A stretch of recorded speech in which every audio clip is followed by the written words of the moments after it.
sick too if you got that assignment. Good evening. Good evening. I'd like to call to order the City Council meeting for the City of Wheat Ridge, Colorado for August the 28th, 2023. If you would please stand as you are able and join me in the Pledge of Allegiance to the flag. I pledge allegiance to the flag of the United States of America and to the republic for which it stands, one nation under God, indivisible, with liberty and justice for all.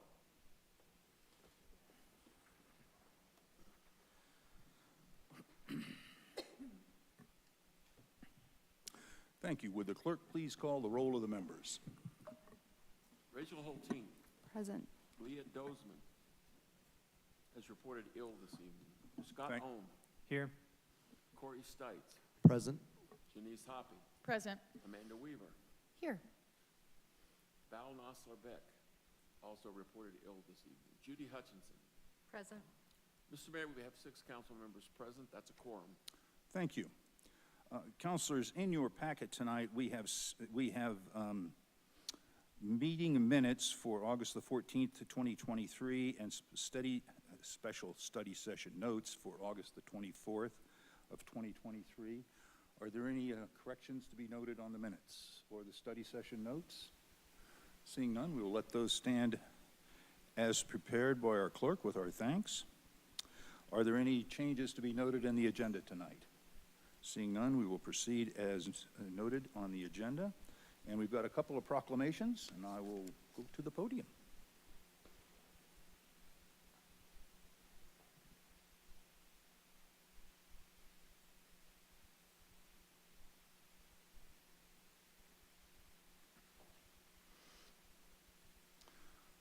We have a proclamation tonight for a National Suicide Prevention Month in September. I would like to ask Rachel Vilner, the Community Engagement Coordinator with the Jefferson Center for Mental Health, to join me at the podium. If you would, please, Rachel.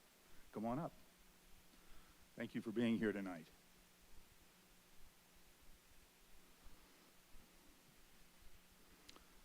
Whereas National Suicide Prevention Month, in conjunction with National Suicide Prevention Week, is an annual month-long campaign in the United States to inform and engage health professionals and the general public about suicide prevention and warning signs of suicide.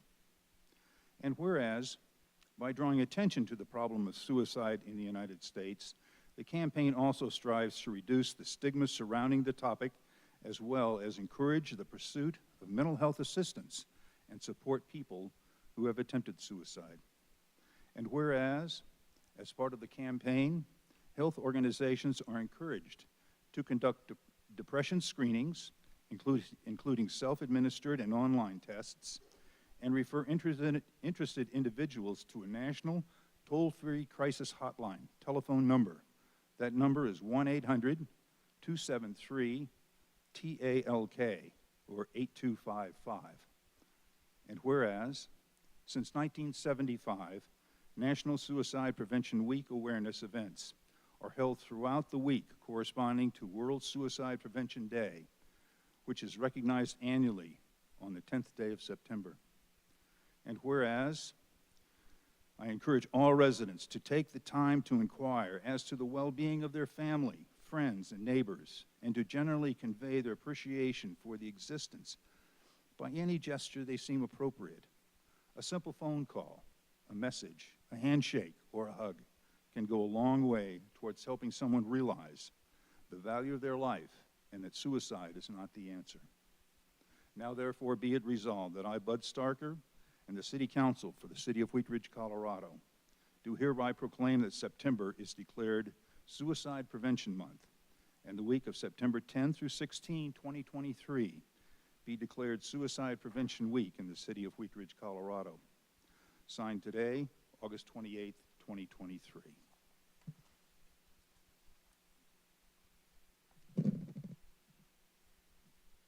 Thank you for the... You want a little bit? Hello. Okay. Thank you for that interjection. Hello, everyone. My name is Rachel Vilner, and I'm the Suicide Prevention Coordinator at Jefferson Center for Mental Health.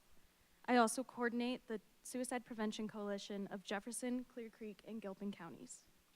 On behalf of the board, staff, and clients at Jefferson Center, and on behalf of the Suicide Prevention Coalition, thank you for issuing this proclamation and recognizing September as Suicide Prevention Awareness Month in the city of Wheat Ridge. Suicide is a serious public health issue that has lasting harmful effects on our communities. Suicide and suicide attempts affect the health and well-being of friends, loved ones, coworkers, and the community. When people die by suicide, their surviving family and friends may experience prolonged grief, shock, anger, guilt, and even experience symptoms of depression and anxiety. Deaths by suicide have been rising for the last decade. In 2022, 1,287 people died by suicide in our state alone, and 123 of those people were here in Jefferson County. There are many factors that contribute to suicide. For example, those who have experienced violence, abuse, bullying are at a much higher risk for suicide. There are also higher rates of suicide among veterans, folks that live in rural areas, and folks that identify as part of the LGBTQ+ community. Being connected to a family, to a community, and having access to quality mental health care can decrease suicidal thoughts and behaviors. For children, it is having at least one trusted adult, and just that can make the difference in their life. Jefferson Center is a nonprofit community mental health center. Every day, we provide mental health care and substance use treatment, wellness services, and a host of additional resources to support the needs of so many people in our community. Each year, Jefferson Center touches the lives of nearly 30,000 people.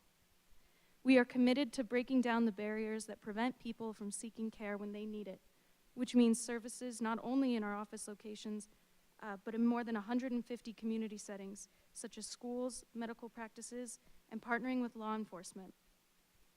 As part of my role at Jefferson Center, I facilitate a coalition of over 30 passionate community members, including public health professionals, educators, and folks with lived experience.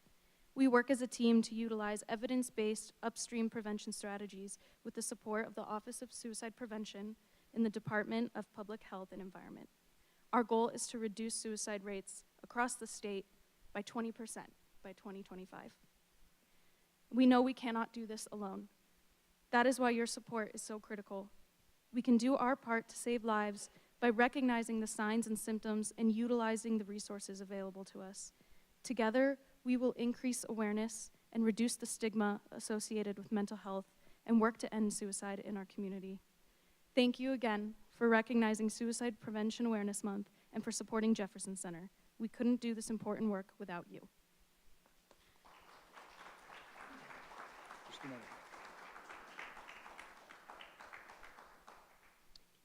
Thank you very much. Just a minute. We've got a photo op coming here.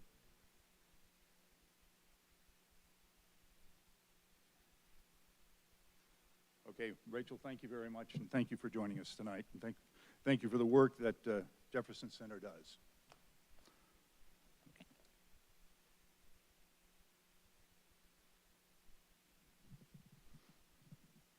We want to recognize our Navigator program, which over the last 2 years has been very successful.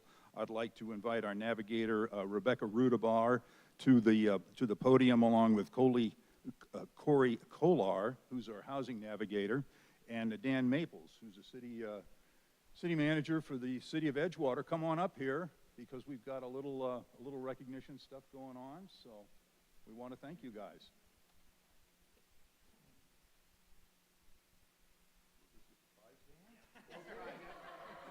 Excellent.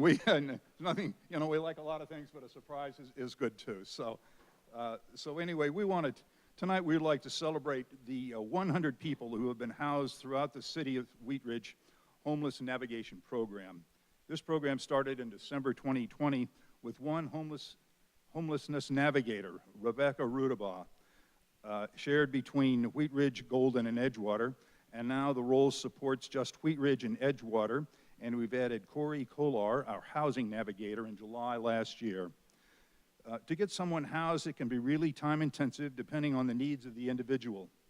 It first asks that someone feels comfortable enough with our neighbors to share the specifics of their particular situation and their personal information. It can take a while to develop the rapport necessary to create this relationship. Next, depending upon support needed, the navigators could do things like contact clients with Social Security benefits, acquire birth certificates and Social Security cards, make DMV appointments, provide motel vouchers, and apply for housing vouchers, help with the housing search and security deposits, provide move-in kits to help folks feel at home once they're finally in their new space. It can take months or even years to get someone into permanent or transitional housing. All of this is to say that getting 100 individuals housed is a huge lift and an incredible accomplishment. We are so proud of our work being done by our Homeless Navigator program. Finally, this is our Homeless Navigator, Rebecca Rudabaugh's last week with the city after almost 3 years in this role. We would like to thank her for getting this program up and running and for leaving the program in such a great spot. Navigation work is tough, and we really appreciate her time and dedication to the program. I want to turn this over to Rebecca to say a few words about this exciting accomplishment of getting 100 people housed in our city. Rebecca. Thank you, Mr. Mayor. As the mayor mentioned, my name is Rebecca Rodabaugh, and I've been the homeless navigator, and I've been in this position for the past 3 years serving Edgewater and Wheat Ridge. As the mayor mentioned, housing just one person is a huge lift, much less 100 people. That's why we're very excited about this accomplishment. I wanted to share a story to provide more context of how difficult it can be to get someone to the end goal of housing.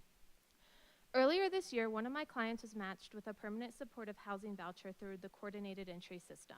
A permanent supportive housing voucher is a lifetime voucher that comes with case management support where clients only pay 30% of their income. And it was matched through this coordinated entry system, which is a client-centered process that partners with service providers and community members to assess and identify the housing needs of people experiencing homelessness. And through this coordinated entry system, individuals, youth, families are matched to the appropriate level of housing and housing resource while elevating client choice. And here in Denver, our coordinated entry system is managed by Metro Denver Homeless Initiative, MDHI. So when a client is matched, a client then needs to provide a long list of documents such as their vital docs, including ID, social, and birth certificate, a verification of homelessness, and a verification of disability. For this specific individual that was matched, they had been in Colorado for about 5 to 6 years, but had never obtained a Colorado ID, meaning they have to go through the exceptions process. Through the acceptance process, one must provide a Social Security card, a birth certificate, and 3 additional forms of ID. This could include school records, marriage or divorce records, jail IDs, military records, things of that nature. Even once getting those documents, the person almost always has to work with Colorado Legal Services to present their documentation to the DMV due to how difficult this process is. For my client, they had no documents at all.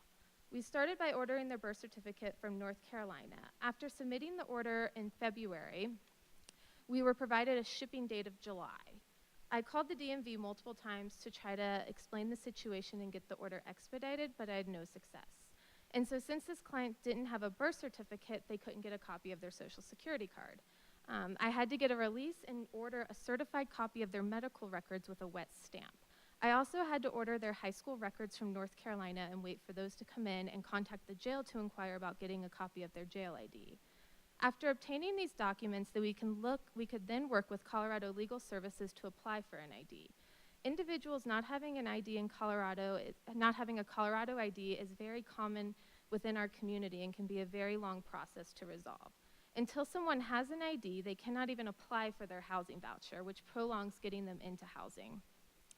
This person did ultimately get all of the documents they needed for their voucher, but it took a total of 4 months just for the documentation piece, and then we have the housing search piece. While this is not the case for everyone, going through the lengthy process of obtaining an ID is just one of the barriers that many of our unhoused neighbors face while trying to secure housing. I would like to really thank the City Council of Wheat Ridge and Edgewater and the cities of Wheat Ridge and Edgewater for their support of this program and the work that Corey and I do every day. Without their support of this program, we would not have been able to help this client obtain their ID or get to this accomplishment of housing 100 people. And while I'm sad to be leaving Wheat Ridge and Edgewater, my new position will be in Lakewood, so I won't be too far away, and I'll still be helping with the Jeffco response on homelessness. Thank you. Thank you very much. Thanks for showing up and making a surprise. We appreciate it. Thank you so much. Okay, come on, picture time, sorry.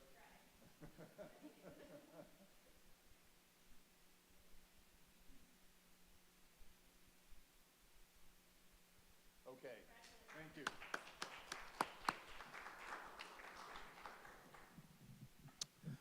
Not on the agenda tonight, but as a sort of a special surprise, I want to ask Joe DeMont and his team to come up here. These are the folks that helped put together our Carnation Festival and the Festival Parade, and they've done a great job this year.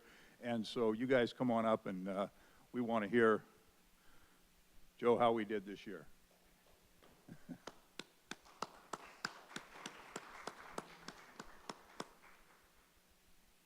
How you doing, Joe? Good. The mic's yours. All righty. Well, thank you all. Thank you, Mayor Starker. I just here to, on behalf of Leah Dozman, she sends her regrets she couldn't make it, to everyone,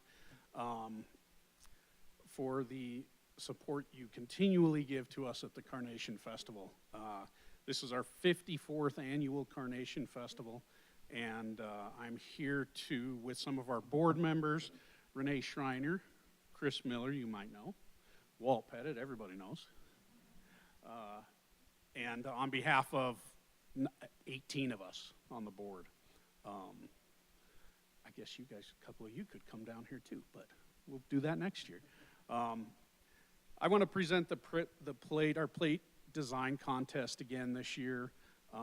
Was a blast. We had about 10 entries, and our winner this year was Lorianne Levy-Holm with, I don't know who's going to be able to see that best, but it's a depiction of, it's got a little bit of fireworks, a little bit of carnations, and it's really a beautiful plate this year.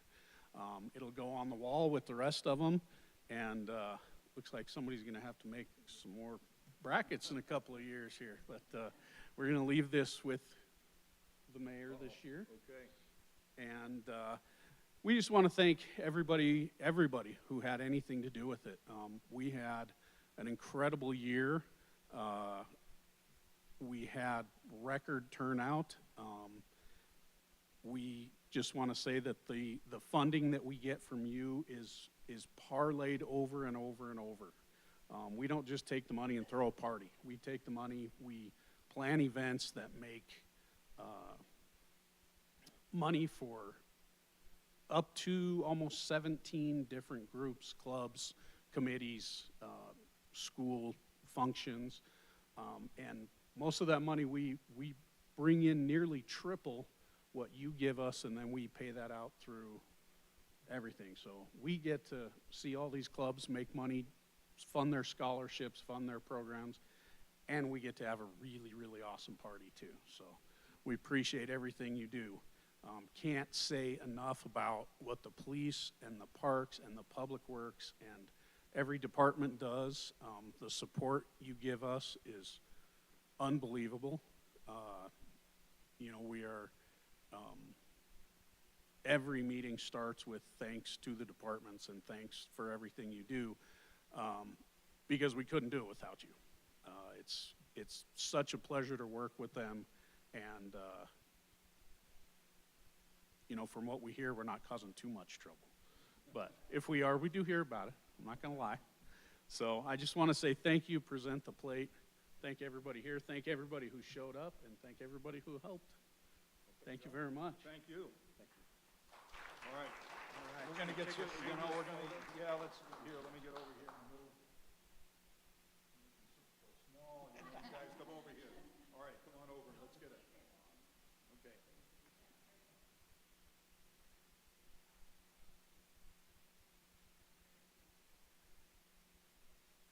Okay, thanks so much.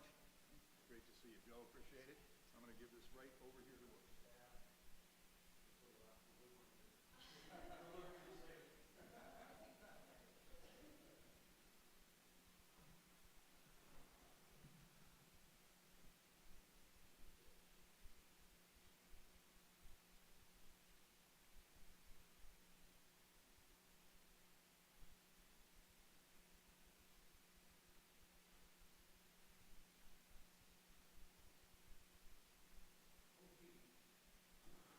Okay, we are now at our public's right to speak. We invite members of the public to speak on any agenda item or any item that is not on the agenda for 3 minutes under our public's right to speak.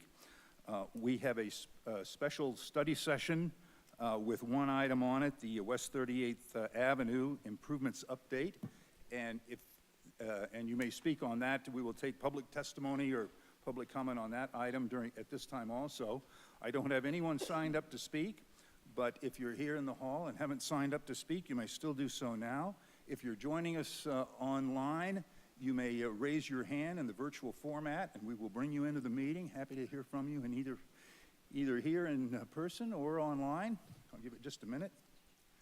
And it doesn't look like we have anybody coming forward, either in person or online, so we will move past this and go to our consent agenda item number 1.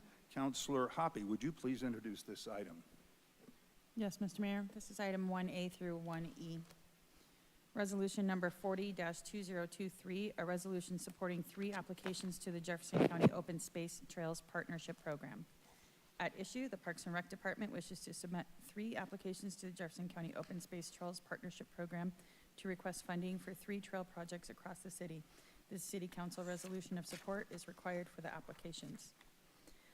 Consent agenda item 1B, a motion to approve the mayor's appointment of Julia Stern to the Wheat Ridge Urban Renewal Authority, doing business as Renewal Wheat Ridge. At issue, on July 5th, 2023, Christy Davis from District 2 resigned from the Wheat Ridge Urban Renewal Authority, doing business as Renewal Wheat Ridge, effective immediately. The vacancy was posted for a term of 4 weeks on the City of Wheat Ridge website and promoted through various channels from July 17th to August 11th.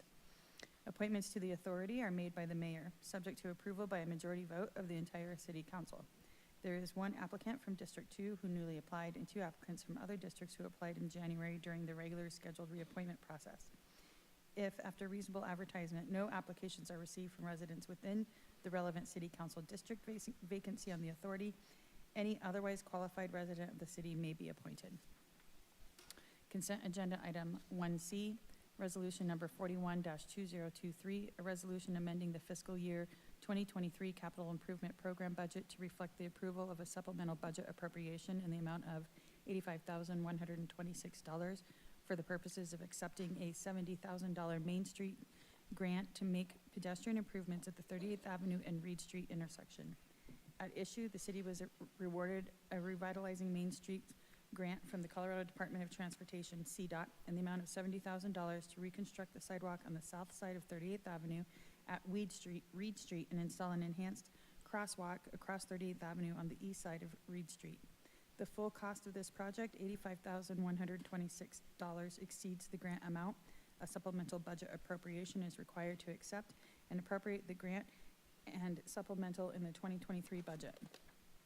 Consent agenda item 1D, resolution number 42-2023, a resolution amending the 2023 fiscal year general fund budget to reflect the approval of a supplemental budget appropriation in the amount of $37,586.79 for the purpose of accepting grant funds from the Colorado Department of Early Childhood. At issue, in 2022, the city was awarded federal funding through the State of Colorado Department of Early Childhood Care, Stabilization, and Workforce Sustainability Grant Program for the Sun Camp and Licensed Preschool Child Care Program through June 30th, 2023. The Department of Early Childhood has offered additional grant funding in the amount of $37,586.79 for these programs through September 30th, 2023. A resolution approving a supplemental budget appropriation is required to accept and appropriate this additional grant funding. Consent agenda item 1E, resolution number 43-2023, a resolution amending the fiscal year 2023 Renewal Wheat Ridge Bond Fund budget to reflect the approval of a supplemental budget appropriation in the amount of $132,868 for the purpose of amending the 32nd Avenue Bike Lane contract with David Evans and Associates, Inc. At issue, a contract was previously awarded to David Evans and Associates, Inc., DEA, for the 32nd Avenue Bike Lane project. After the contract award, the city received a Transportation Improvement, TIP, grant providing additional construction funding for the ability to provide better bike ped facilities for the westbound direction. The TIP grant federalizes the process, increases the environmental clearance process. an amendment to the 32nd Avenue Bike Lanes contract with DEA in the amount of $132,868 is being presented for consideration to include the additional design and environmental work associated with TIP grant. Consent agenda item 1F, motion to amend the contract with Sunland Asphalt and Construction LLC for the Recreation Center parking lot repair project to allow for an additional contingency amount of $55,000 for a total not to exceed amount of $589,400.72. At issue, a contract for the repair of the Recreation Center parking lot was approved by City Council in June 2023 in the amount of $485,900.72, plus a staff-managed contingency of $48,500 for a total not to exceed contract amount of $534,472. Staff is requesting the contingency amount increased by an additional $55,000 to account for additional work on the project that has been identified since contract award. Specifically, the project would install additional ADA accessible parking stalls, enhanced striping for electrical vehicle parking, and drainage improvements along the rear access road to the facility. This would increase the total not to exceed amount of the contract to $589,400.72. Thank you very much. This is our consent agenda.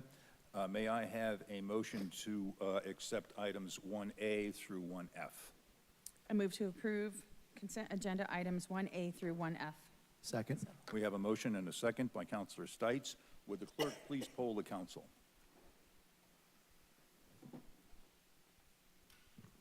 Mr. Mayor, the motion passes 7-0 since Councilmember Nasser Beck joined us shortly after roll call. Okay, thank you very much, and welcome, Councilor Nosler Beck. We will now go to agenda item number 2. Wait a minute, number 2. Councilor Hoppy, would you please introduce this item? Thank you, Mr. Mayor. Council Bill number 20-2023, an ordinance amending sections 11-561, 11-566, and 26-114 of the Wheat Ridge Code of Laws concerning the hotel licensing program. We're going to have a presentation. Mr. Goff, do we have a presentation on this item? We do have, a brief presentation, yes. Okay. We probably won't read the ad issue. Okay. This is an ordinance on second reading. It is a public hearing. It is not quasi-judicial. I'm going to open the public hearing. And Mr. Goff, do we have a staff presentation on this item? We do. Alex Scheck, Deputy City Manager, will introduce it. Thank you, Mr. Goff. Yes, I'll just provide a very brief recap of the study session conversation that we had back on June 12th, which you might recall was the night the Nuggets won the NBA championship. We talked about the hotel properties in Wheat Ridge. We provided a licensing update on where we were with the licensing program. We provided an update about the public safety improvements that we've seen in the I-70 and Kipling corridor. We discussed the progress that we've made collaboratively with Family Tree in helping long-term hotel residents find permanent housing. And we requested direction on some potential code amendments to clarify the existing code. So this is all covered in the memo, but on June 12th, Council provided consensus to make the following amendments to this code. The first is to clarify that a property allowing extended stays without an approved extended stay addendum is a hotel licensing violation. The second is to clarify the length of stay definition so that guests must vacate the property for 60 days. They must vacate for 60 days after a 29-day stay anywhere on the property. Clarifies that. It clarifies the types of calls that are included and excluded from the calls for service calculation. And finally, reduces the validity of the special use permit from 1 year to 6 months, which reduces the grace period offered to hotels during property renovations to comply with extended stay regulations from 24 months to more like 12 to 18 months. So since our discussion with you back on June 12th, and you provided consensus for those amendments, but since our discussion with you in June, and also since the first reading of this ordinance, the staff working group has identified 2 additional very minor amendments included in red font in the current draft of the ordinance in your packet. And for that, the chief will just offer an explanation. Thank you, Ally. Very briefly, under section 11-564.2 and 11-564.6, working with the hotels, and we're happy to see the hotels are working with us much more collaboratively lately, but there was some lack of clarity, and we just needed to add a few words. One of them, most prominently, is annually. Where it comes to hotels participating in the crime-free hotel motel program, that will be annually. They were confused as to whether they completed it once and that was good for the lifetime. And then the security plan must be reviewed annually. They don't have to redo it, but certainly things will change, and we might ask them to update it. So those are the only two points of clarity we needed to add to this. Thank you. Mr. Mayor, our city attorney is on Zoom this evening. He's under the weather, but if he helped with this ordinance, so if you have any questions, Mr. Dolly is online. Okay, thank you very much. And That's it from us, Mr. Mayor. Okay, thank you very much. Appreciate that. We would like to invite the public to speak on this as part of the public hearing. I don't have anyone signed up to speak on this, but if you're here in City Hall and haven't signed up, you may come to the podium and we'll recognize you to speak on this item. If you're joining us online, please raise your hand and we're happy to bring you into the meeting. No one, And I'll Mr. Mayor. wait just a moment in case anybody decides to come forward, either online or in the meeting, and it doesn't look like anybody is, so I will go to questions of council for staff. Are there any questions on this item that you wish to bring before staff before I close the public hearing and ask for a motion? Seeing none, I'm going to close the public hearing, and Councilor Hoppy, may I have a motion on this item? Thank you, Mr. Mayor. I move to approve Council Bill number 20-2023, an ordinance amending sections 11-561, 11-566, and 26-114 of the Wheat Ridge Code of Laws concerning the hotel licensing program on second reading, and that takes effect 15 days after final publication. Second. We have a motion and a second by Councilor Weaver. Is there discussion on the motion? Seeing none, will the clerk please poll the council? Mr. Mayor, the motion is passed unanimously. Thank you very much. We will go now to our third agenda item. Councilor Weaver, would you please introduce this item? Thank you, Mr. Mayor. This is Council Bill number 21-2023, an ordinance giving notice of and calling for submitting a ballot question at the city's regular November 7th, 2023 election concerning the issuance of debt and an extension of the expiring sales and use tax of 1/2 of 1 cent to pay such debt and other matters related thereto. At issue, or is there a presentation?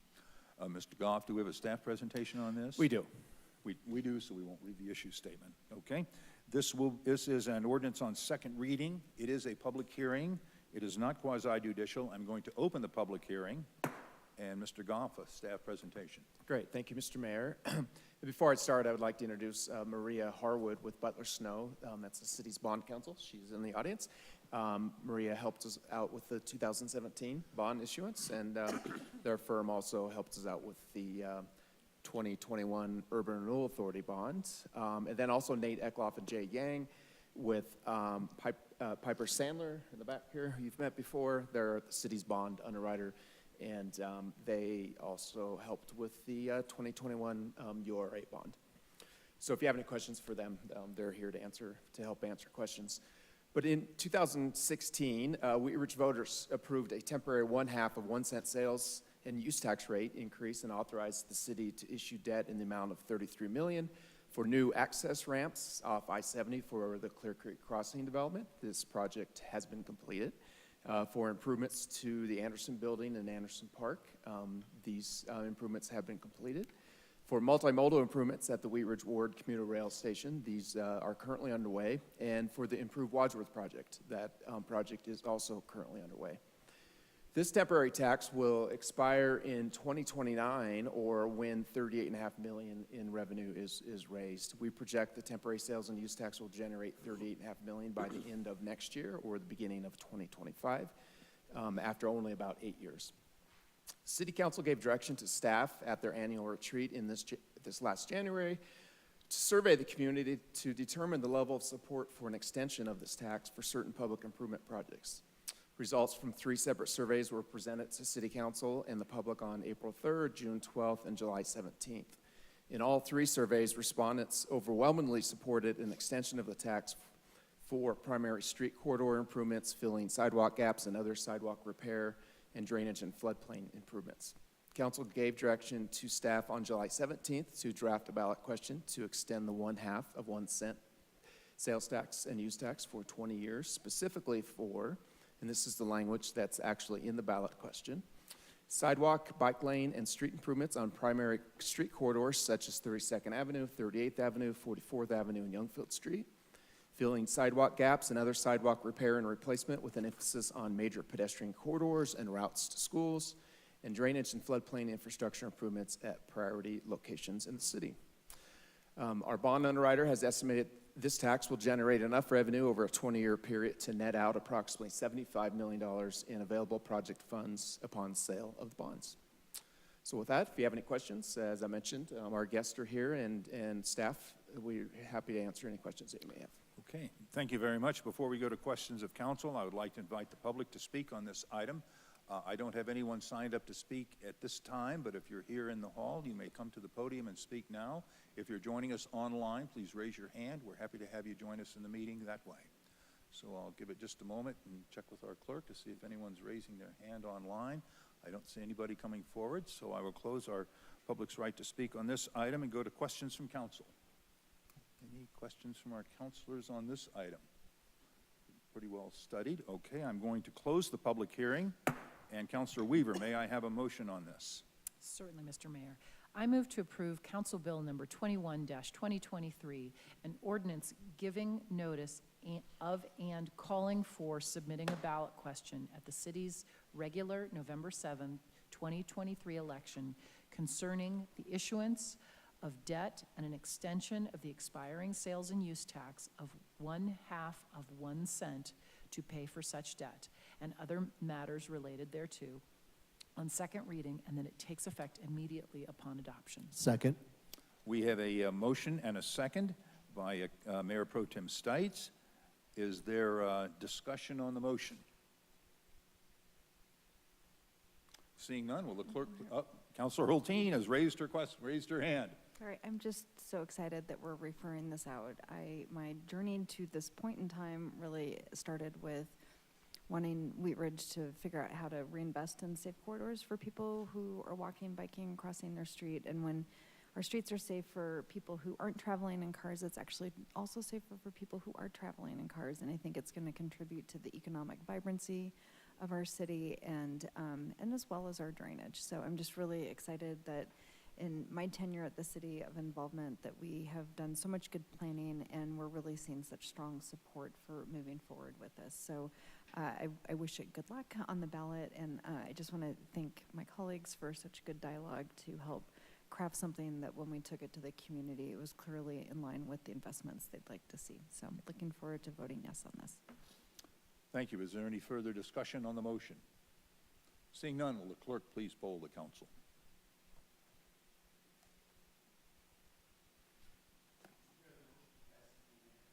Thank you very much. We will move now to agenda item number 4. Councilor Hulteen, would you please introduce this item? Thank you, Mr. Mayor. I'd like to introduce Council Bill number 22-2023, an ordinance approving the rezoning of property located at 7575 West 44th Avenue from Commercial 1, C1, to Mixed-Use Commercial, MUC, case number WZ 2306. At issue, the city owns the former Bank of the West property at 7575 West 44th Avenue and is proposing a zone change from Commercial 1 C1 to Mixed-Use Commercial MUC. The zone change will result in a zoning that matches surrounding zoning and enables redevelopment of the site by expanding permitted uses. Thank you very much. This is an ordinance on first reading to set the date, time, and location for a public hearing. It will be quasi-judicial. Councilor Hulteen, may I have a motion on this item? Thank you, Mr. Mayor. I move to approve Council Bill number 22-2023, an ordinance approving the rezoning of property located at 7575 West 44th Avenue from Commercial 1, C1, to Mixed-Use Commercial, MUC. On first reading, order it published, public hearing set for Monday, September 25th, 2023, at 6:30 PM as a virtual meeting and in City Council chambers, and that it take effect 15 days after final publication. Second. We have a motion and a second by Counselor Ohm. Will the clerk please poll the council?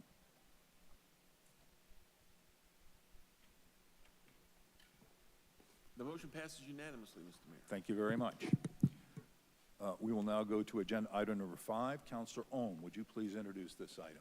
Thank you, Mayor. Council Bill number 23-2023, an ordinance amending Chapter 2 and Chapter 26 of the Wheat Ridge Code of Laws concerning the city's subdivision and development review requirements and making conforming amendments therewith.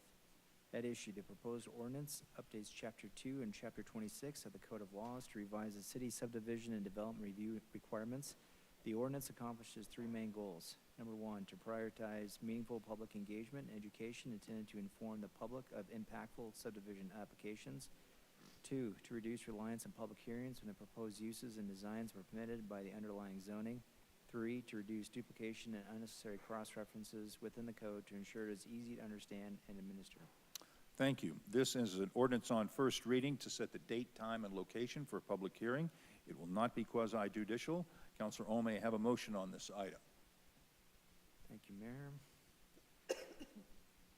I move to approve Council Bill number 23-2023, an ordinance amending Chapter 2 and Chapter 26 of the Wheat Ridge Code of Laws concerning the city's subdivision and development review requirements and making conforming amendments therewith on first reading order published. The public hearing set for Monday, September 11th, 2023 at 6:30 PM as a virtual meeting and in City Council chambers, and that it takes effect 15 days after final publication. Do I hear a second? Second. We have a motion and a second by Mayor Pro Tem Stites. May I have the clerk to please call the roll?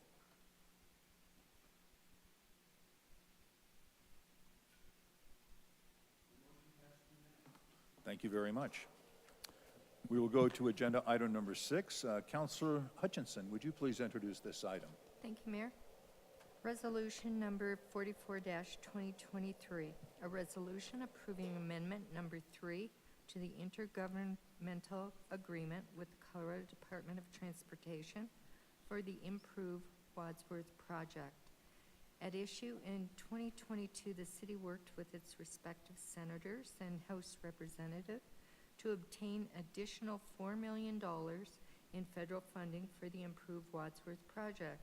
This funding, approved in December 2022, is via congressionally directed spending, CDS, through the Highway Improvement Program within the fiscal year 2023 Omnibus Funding Bill.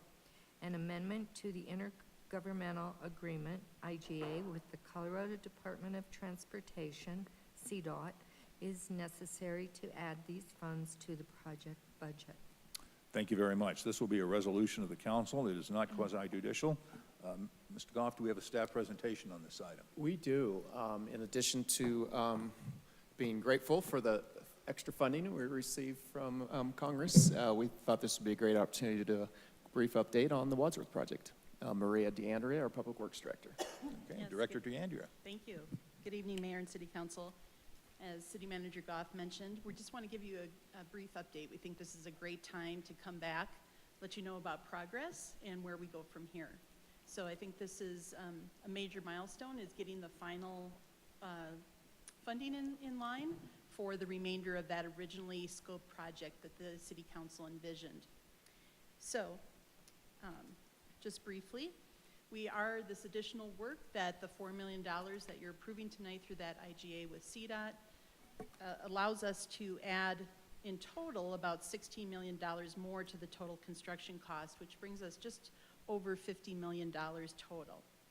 And this will extend the completion time for the project. Right now, we're anticipating spring of 2026. We're hoping that that can be sooner, maybe fall of 2025, where at least all of the lanes will be fully open to traffic, and then some landscaping work maybe in the spring. So we are looking at another couple of years of construction. And we're going to start tracking this a little bit so you can see how close we are to completion. So you see there on that graphic, we're just under that 50% mark, hoping to reach that probably before the end of the year, so we can say that we've made about halfway the progress. And that is for the entire work that we've talked about tonight, as well as that original work that started back in fall of 2021. As you can see here on this graphic, the blue is what was originally bid and awarded back in the fall of 2021. And that extends all the way from I-70 down to about 41st Avenue.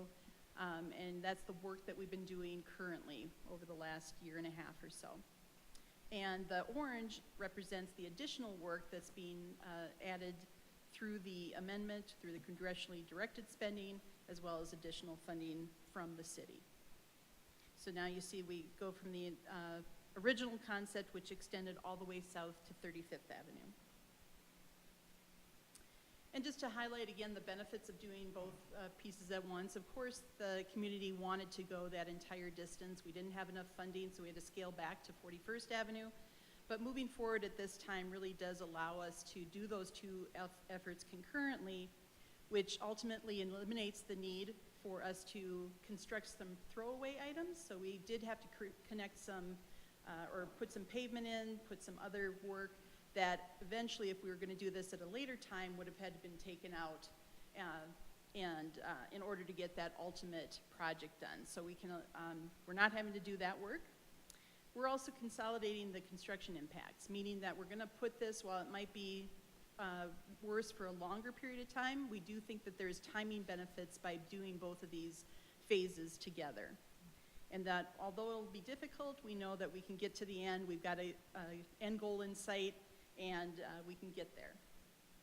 And really, having that one contractor, they have to coordinate already with so many private utilities, with the water and sand districts, other entities within the corridor. Having one contractor to do both elements of the project is really hopefully going to streamline that coordination. And ultimately, it saves us construction management and testing costs. Just a little bit, we wanted to talk about, we have been monitoring traffic counts in the area, both in terms of total volumes, as well as the type of traffic, so truck splits versus passenger cars, that sort of thing, as well as speeds. And that's at a variety of locations adjacent to the corridor, both east and west of Wadsworth, and even south of 38th Avenue. There were a lot of concerns early on before the project even got into construction that all that spillover traffic was going to go back to the neighboring streets. And in some areas, we have seen that those traffic counts have increased. While the volumes are relatively low and they can still handle it on those streets, I think people will certainly see that there's, and will testify that there has been increases. Generally, though, the speeds have stayed the same, within probably 1 to 1.5 miles difference. So we've been doing counts roughly every year. We'll continue to do so. And what we want to do is where we are seeing those significant differences, either now or in the future, we're going to go back to the drawing board and look at what are some options that we can put in place to eliminate or reduce that cut-through traffic. So the next steps, again, just minimizing those impacts. I know our businesses are certainly feeling it to some extent as the traffic shifts, as people get clogged in that ongoing daily construction traffic. So we want to minimize those impacts where we can, continue to work with our businesses, as well as our nearby residents and adjacent property owners to try and minimize those impacts during construction. And what that leads down to is really having good communication. So keeping our website up to date, doing periodic outreach to our neighbors, as well as using our various social media platforms effectively to get the message out if there's traffic shifts or delays that could be encountered, to try and find alternate routes through the area. And collaboration. So we continue to work with all the private utilities. It's been an ongoing struggle, but we feel like we have good connections with each of them. The Wheat Ridge Water and Sanitation Districts have been amazing to work with. They are replacing significant amounts of their infrastructure with this project, and so they've been great partners. But every day, you can imagine, there's conflicts, there's issues to resolve, and all of those folks step up to try and come to a solution so that we can keep the contractor moving. And then we would like to offer our contractor, Concrete Works of Colorado, has offered to take council on a walking tour if you're interested. So if there is, we can certainly arrange a date, probably sometime within the next month or so. It'll be a little bit cooler out, but still able to get out, see the project really from a boots-on-the-ground perspective. And with that, be happy to answer any questions. Okay, thank you very much, Director DeAndrea. Before we go to questions from council, I would like to invite the public to speak on this. I don't have anyone signed up to speak, but if you're here, please come to the podium and we'll be glad to take your comments. If you're joining us online, once again, please raise your hand in the virtual format and we're happy to bring you into the meeting. And I'll give it just a moment to see if anybody responds to any of those invitations. And it looks like we don't see anyone, so we'll move past our public input and go to questions from council. Are there any questions from council? Councilor Hulteen. Thank you, Mr. Mayor. I'm curious, you know, with the extended timeline, I'm really enjoying seeing the side path on the east side of Wadsworth, looking pretty close to completion. And is that going to be open and available to people once once it's done and isn't being impacted by the construction? Yes, we're evaluating that. So what that entails is basically taking early ownership of that. So ultimately, until the project is done, normally the contractor would be responsible for everything associated with that. So snow removal, anything like that, ongoing damage. So we want to evaluate that in regards to the benefits that it presents by opening that up, making sure that it is safe. Right now, you can see some of the landscaping areas. It's a pretty steep drop-off. So we want to get those filled. And then we'll evaluate that basically to make sure that we have the resources in place to take care of that in lieu of the contractor. Great. And then my other question, so as somebody who actually has to get through the project to get out of my neighborhood, you know, especially in the last month, it's been like a different project almost every day. And a couple of things are coming out of that. One is just a little bit of feedback in that, like the signal timing at the intersections when there's changes, I guess this is a question, are those being reevaluated? Because like 44th Avenue, sometimes when they change the configuration, the backup makes it so you literally can't even get out of my neighborhood because it goes back so far that getting out, you literally have to go right, go around, and then come through. So is signal timing being reevaluated as they're doing these various changings and reconfigurations? CDOT manages the signals along Wadsworth, and while we can request that, the project can request retiming, they're hesitant to do that for individual sort of these smaller traffic impacts. So I think over the last month here, just as an example, we've been doing a lot of work on 44th Avenue, which has restricted both access across and then turning movements, and so it has impacted the signals. So we can certainly ask for that. We're hoping as we move further south in the corridor that the intersection, like with 44th, will free up a little bit, but then it'll just move to 38th. So I think good. That's great feedback. We can see what we can do with CDOT to try and at least tweak that a little bit so that we don't get those long backups on WADS. Okay, that sounds good. And I guess like the second part of that is, so coming out of my neighborhood, the sign that the intersection was closed was far back, so people coming out of my neighborhood that first couple, like the first day, didn't know.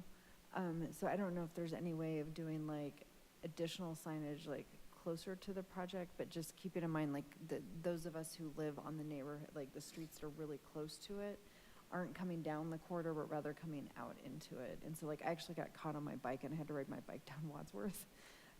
So anyway, so just Gotcha. sort of thinking about that, like closure notification, is there a way of letting neighbors know and having some sort of notification a little bit closer to the intersection as well as far enough out so when people Sure. can Not just remove- people coming, Yeah. turning off of WADS, but going out from the neighborhoods as well. Great suggestion. Great, thank you. Certainly do that. Thank you. Councilor Nosler Beck is joining us online and I believe has a question at this time or a comment.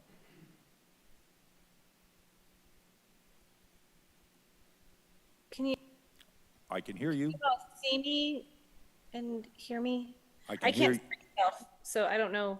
Anyway, I'm glad you can hear me. Here's my question, and it's a follow-up to Councilor Hulteen's question as well. Is that if we're going to have the conversation with CDOT around the signal timing, I think it's also important for us to make sure that we are including the conversation about the signal timing on Kipling and also like Harlan, just because I've experienced and had quite a few people also reach out to me about just the timing, because there's so much more pressure on those other arteries or access points to I-70 because of the closure, that there's been some pretty significant, I'm assuming that that's why there's been some significant backups in both of those places.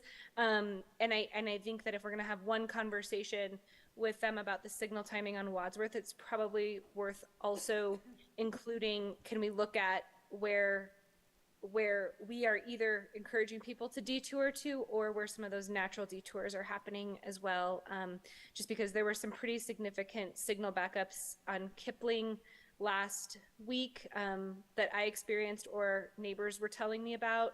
And then also the Harlan entrance is closed. So there's just a lot of pressure points, I think, on our signals and timing right now. Certainly. So just to clarify, Councilmember Nosler-Beck, that you feel people are choosing Kipling or other corridors just to avoid Wadsworth and the construction. So we should look at traffic volumes on those streets as well, not just the neighborhood streets, and see if that's increasing dramatically. And then certainly we can ask CDOT to look at timing to try and relieve that to some extent. Yeah, that's exactly right. Thanks. You phrased it well. Okay, thank you very much. Any further questions from council? Okay, hearing none. Councilor Stites, Mayor Pro Tem Stites. Thank you, Mr. Mayor. Just a quick question for the businesses on Wadsworth. Is there anything being done by the city or to help those guys out or bring some attention in? Yeah, I'll speak to part of it. Maybe Maria can also. Well, first of all, it's part of the contract with Concrete Works that business access, it has to be open and provided for all businesses. As far as I know, it has been to this point. But we understand how difficult it is. Any construction project's going to have is going to keep some people away. So we are working with Local Works to see if we can put together some type of Shop Wadsworth campaign to maybe put a spotlight on those businesses to help them out. Thank you. Thank you. Any further questions before I go to a motion? Okay, hearing none. Councilor Hutchinson, may I have a motion on this item? I move to approve resolution number 44-2023, a resolution approving amendment number 3 to the intergovernmental agreement with the Colorado Department of Transportation for the Improved Wadsworth project. Second. We have a motion and a second by Councilor Hoppe. Is there discussion on the motion? Seeing none, will the clerk please poll the council?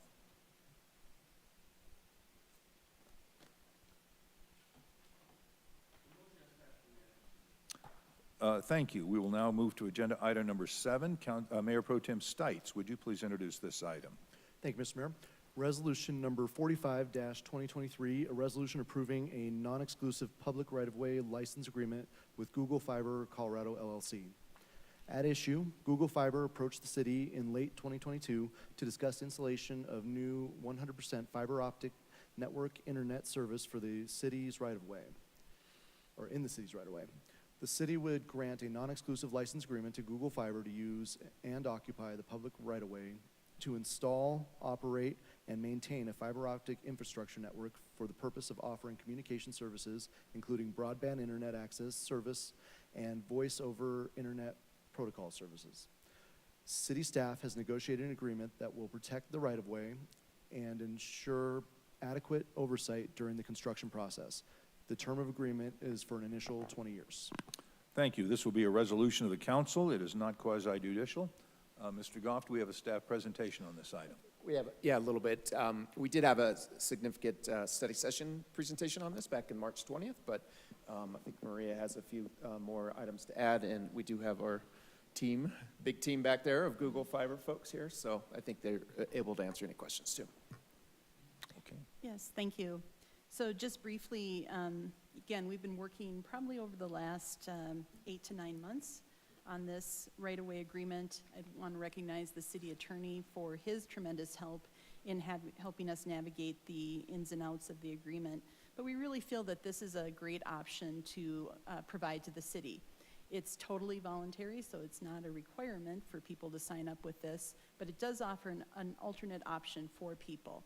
And so we feel that the agreement itself and the language that we've arrived at covers the needs of the city in terms of protecting our right-of-way, as well as reimbursing us for the costs that we'll incur to inspect the project as it goes through construction, and ultimately working with the Google Fiber team to communicate this service out to the public. Okay, thank you. We will invite the public to speak on this item at this time. I have no one signed up to speak, but once again, if you're here in the hall or joining us online, please raise your hand in the virtual format. We'll happy to bring you into the meeting.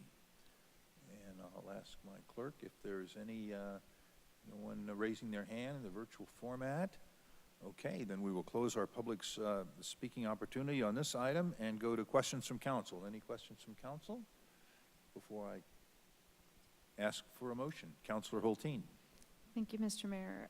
So in the proposed agreement in section 2.7 under repairs, there's a standard set there that says licensee will repair the damaged property to a condition equal or better than that which existed prior to the damage within 30 days after such damage occurs. And then there's a little bit about if they don't do it, the city can step in and do it and pursue costs on that. And we're talking about like repairs to the street from pulling it up, and are those standards clearly set? Because as someone who rides their bike, I'm very aware when contractors don't do a good job of getting those, whether they're getting in for a sewer line or whatever they're working on. So how are those standards articulated and understood by everybody? Certainly. So 30 days, I would say, is relatively common to give the contractor, regardless of the contractor, time to respond. If we notice a problem, what we do is we'll cone it off or do some other measures to protect the public if there's significant opportunity for either trip hazard or damage or driving through there or whatever. So the 30 days, we give them notice once we identify that, and that gives them time to respond and adequately address it. So I would say 30 days is common, but we can take interim measures to protect the public. Okay, great. As the project rolls out, I'm sure at the beginning there'll be, it'll be established early on, and then hopefully that standard is kept. But a lot of times, the standard of repair still is like significant, like dips and like offset lips and stuff like that. And since this is going to be touching every street in our city, I think making sure that that standard of repair, creates good conditions for people using the road is important. Thank you. And I would say for the most part, especially on our residential streets, they're using this technology called microtrenching, which will leave fairly minimal impact within the street right away. So we will watch as this goes in with other communities and kind of learn from their pros and cons as they go through this and see how we can address that. Also, I would say that the 30 damages is the long time window, so hopefully they'll respond even sooner than that when we bring these issues to their attention. I appreciate your attention on that. Any further questions of council? I had one, Director DeAndrea. On the individual permits required, will we issue a permit for each individual address as they go across that address? It's more of most likely a group or a section of areas or streets. And so they will, Google Fiber will determine that based on their available crews, their resources at the time. And it might be, for example, one permit application might be a 10 block by 10 block area. So then they would install the facilities within that area. We would issue one permit for that area and then go on from there, not by individual property. Okay, and then so they would commence and complete all of the operations within that permit area before they went to another permitted area? I'll let Louis or George speak to that. I believe the intent is to do one area at a time, but there may be some concurrence. And if you would please give us your name and maybe an address. Sure. My name's George Manthos. I'm the head of Metro Tech Ops for Google Fiber Colorado. Regarding the permits, most often we construct permits concurrently in parallel. And that way we just are progressing the build as efficiently as possible. It lends to a better customer experience. And we certainly submit each permit with the hopes that, or intention that it will be reviewed and approved by Public Works before we proceed. Okay. Thank you. Okay, any further questions? Okay, seeing none, let's see. Mayor Pro Tem Stites, may I have a motion on this item? Thank you, Mr. Mayor. I move to approve resolution number 45-2023, a resolution approving a non-exclusive public right-of-way license agreement with Google Fiber Colorado LLC. Second. We have a motion and a second by Councilor Ohm. Is there discussion on the motion? Seeing none, will the clerk please poll the council?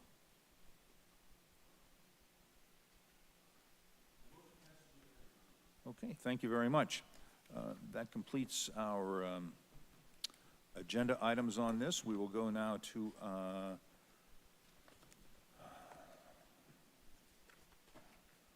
the city manager's matters. Mr. Goff. Thank you, Mr. Mayor. We do have a special study session after this, so I'll keep this short. But just a reminder, for council, we'll be celebrating and thanking our boards and commissions and volunteers this Wednesday evening, 5:30 to 7:30 at Anderson Park. So hopefully we'll see you all there. Thank you. Okay. Thank you very much. We will go to our city's attorney's matters. Our attorney is joining us online, Mr. Dahl. Hello, and thanks for letting me join you virtually so that I can recover a little bit. And I don't have anything else other than to say I'll look forward to seeing you in person at your next meeting. Okay, thank you very much. We will go to elected officials matters. Let's see, I'll start with our clerk. As of 5 o'clock this afternoon, the deadline passed for filing papers to run for public office in Wheat Ridge on the November 7th ballot.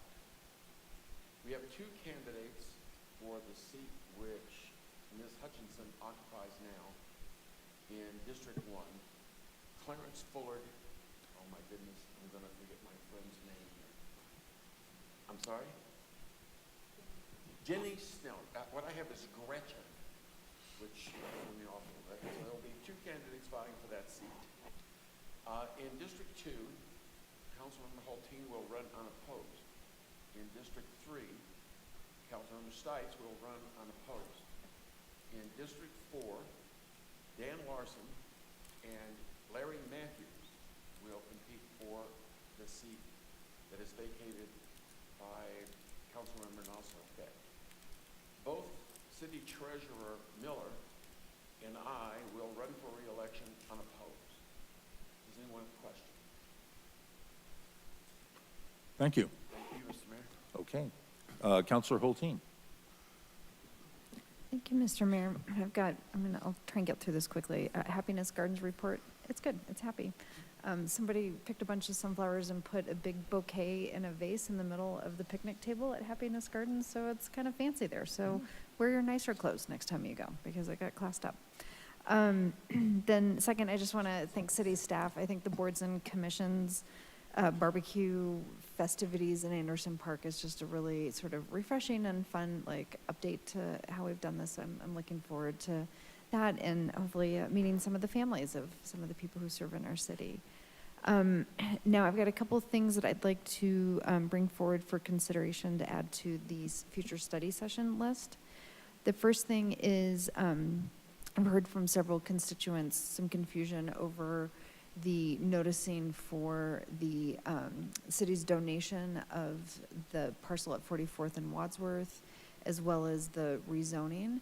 It's been confusing because it's a parcel that is completely surrounded by another parcel, and the subject parcel will be part of an assemblage. And ultimately, the donation and the zoning of that parcel are really part of a larger property. And so I'd like for council to take a look at updating or noticing that in the event a subject parcel is part of a known assemblage, that the noticing boundary is inclusive of the entire assemblage, not just the subject property. Do I have support to bring that forward? Yes. Great, thank you. And then the second thing I'd like to bring forward is revisiting some of our animal welfare codes. In particular, there's unsupervised animals. I think we don't adequately address in our current code. Two things come to mind. One is, quick story, once I was at Costco in Arvada, and it was a warmish day, and there was a dog clearly in distress in a car parked next to mine with the windows rolled up, and I called Arvada police, and they were there within 5 minutes, broke the window, and got the dog out. I'm not sure our code actually gives us the authority in the event that there is an animal that is contained within a car. Arvada's does. So I'd like us to take a look at our ability to actually provide rescue for animals in distress like that. And then another concern I've seen recently is we get more and more row houses and townhouses. I'm seeing a lot of dogs that are being left unattended on second-story balconies. I have had a dog, Gromit, who I'm sure Amanda remembers, who jumped out of the second floor of my house to chase a squirrel. So leaving a dog unattended with a very low threshold barrier, I worry a lot about dogs getting excited and jumping off of balconies. I know it seems unlikely, but something I'd like us to take a look at for if those dogs are left unattended on those balconies as outdoor spaces. They're actually very small and actually not good enclosures for dogs to be left unattended. So I'm sure there might be other things in animal welfare, but those are the two I'd like us specifically to look at. Do I have support to have animal welfare brought forward? Thank you. And then my last one, vacant commercial properties. I know I have not thoroughly looked at our code. I know we have some regulations in general around all properties, in particular vacant properties. But some of our commercial buildings, on the corridors, it really has a tremendous impact. And the thing that comes to mind that I'd specifically like us to look at, but I'm sure there will be other things, and maybe we have regulations, but putting up pressed board over windows on vacant commercial properties really detracts, I think, from the character and quality of the corridors. And I'd like at the least to look at requirements to have those painted. A painted board is much less screaming this is a vacant property than pressed particle board.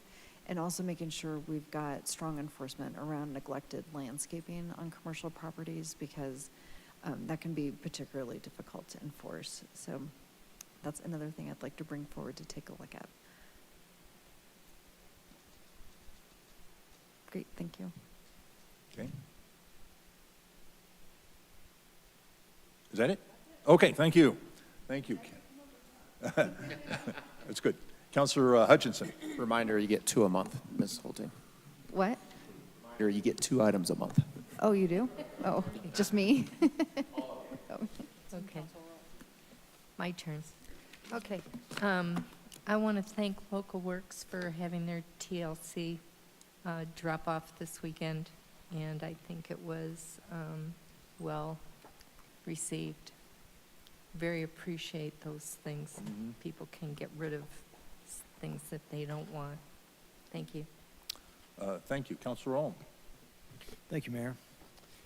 In the past month, I've twice almost been killed in the city of Wheat Ridge. Once on my bike, riding in my neighborhood. Both of them happened within a half mile of my house. And the one where I was on my bike was on 41st at a stop sign. It's a four-way stop at Dover and 41st.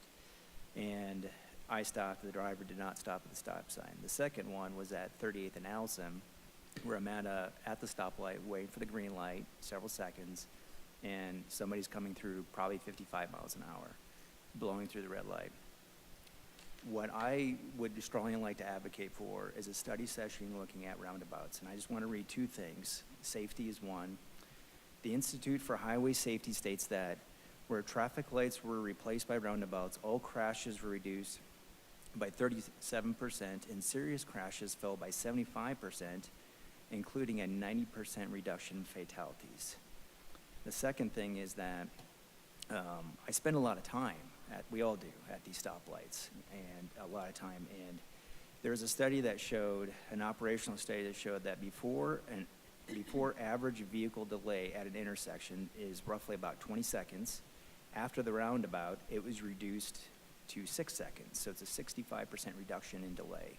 What I would like a support for is roundabouts in local, where we have these like 4-way stops, and also like at minor arterial, so like 30th and Allison. I'm just giving you 2 examples. So I'd like support to have a study session to talk about roundabouts. I think we should really consider roundabouts and move Wheat Ridge forward. I think this would reduce accidents. It would decrease time delays. People are getting really frustrated. They're getting frustrated with the Wadsworth, and the roundabouts would help alleviate that frustration. This is something we have to start having conversation and planning for. City of Loveland has, I think, 59 roundabouts, to give you an idea. France has 30,000. So I'd like to see if I can get support for a study session on roundabouts. Thank you. Looks like we have support there. Okay, Councilor Weaver. Thank you, Mr. Mayor. I just wanted to voice my support. First of all, we are having some District 3 meetings. Do we know where we're having that District 3 meeting yet? The one in September is going to be at Manola's, September 16th, 9 a.m. So All a week right. after the mayor. So A week after or just right after? the week after. The week after the mayor's. Okay, great. So we're having a District 3 meeting in a few weeks in September. And I also wanted to voice support for Councilor Hulteen's initiative towards animals. And I do think that there should be, again, sort of a comeback to an inclusive talk about farm animals that we have in Wheat Ridge. And we are very welcoming to farm animals, but there are some things that people should be aware of and regarding animal welfare, as well as if you're amenable to it, Councilor Hulteen, I'd like to think about, I've been getting a lot of flyers on wildfire awareness and prevention, and part of that is being pet ready to know where different kinds of pets can go in case of emergencies. So just putting that under the welfare idea as well. Cool. Okay. Thank you very much. All right, thank you. Councilor Hoppy. Thank you, Mr. Mayor. I'd also like to voice my support for Councilwoman Hulteen's public noticing, especially with assemblage lots. We've worked very hard on making sure that we have good policy and good follow-through on our policy for these projects. And it just happens every now and then that a situation comes up where we realize that that wasn't something we thought about. And so I appreciate you bringing that up, and I support you in that. I also just want to say thank you so much to Rebecca Rodenbach. She's just done such amazing work in our community, and I know that even in her first year, she lost a few clients, and that makes it hard. And for her to be able to carry on and still give our city 3 years, and then still be able to work on that work and stay in that field and move on to another community. So I just thank you so much, Rebecca. Thank you. Mayor Pro Tem Stites. Thank you, Mr. Mayor, and I, again, want to voice my support for Councilor Hulteen's idea about the noticing. I think that's a fantastic idea and something that's going to really help our citizens get a better idea about what's going on as far as development goes. This past weekend, I had a lot of fun out on 38th Avenue.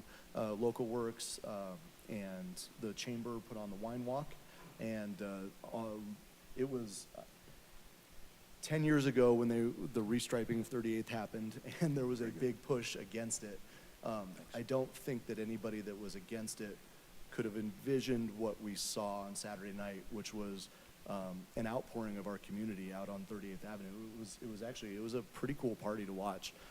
Every restaurant was alive and hopping. My kids had some artwork that they had on display from Sweet Ridge Studios at Sweet Ridge Studios, and the Wheelie Bean was there. So it was great to see all these businesses get together and the community come together and have a lot of fun and really support that. So, so I want to thank everybody who was involved in that. That was a really great opportunity to see, and exactly what I think we want 38th to turn into, which is a gathering place for our community. So that was pretty phenomenal. Had a lot of fun with that. And along with that, the businesses on 38th Avenue seem like they're doing really well, and we really enjoy seeing that. And as we see 38th Avenue develop and we see the construction on Wadsworth, I want to encourage our community to get out and support the businesses on Wadsworth. There's a lot of really quality, really amazing businesses on Wadsworth, big and small, and they need your help right now. We want to make sure that we're drawing a lot of attention to those businesses and get as many community members as we can. So if you can find it and buy it on Wheat Ridge. If you can find it and buy it in Wheat Ridge, find it and buy it on Wadsworth. Thank you. Thank you. Councilor Nosler Beck.